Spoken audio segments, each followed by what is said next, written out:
Kaya nagpapasalamat tayo. Isa si Pastor na naglunsad ng kanyang kandidatura bilang senador. Wala siyang pangarap, wala siyang ambisyon. Kontento si Pastor sa Kingdom of Jesus Christ. Malago, masagana, pinagpapala ang Kingdom of Jesus Christ. Pero bakit pumasok si Pastor?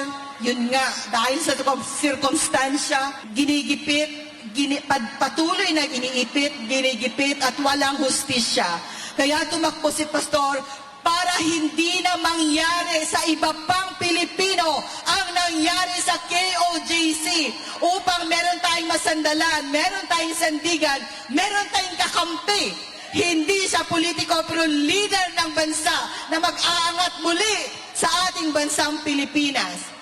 Bakit? Ano ang sabi ni Pastor? Ano ang mabibigay ko sa inyo? Ano ang magagarantiya ko sa inyo? Hindi si Pastor luluhod. Hindi si Pastor titiklop, hindi siya titiklop sa pera. Hindi nyo mabibili ang paninindigan ni Pastor Apollo Kibuloy.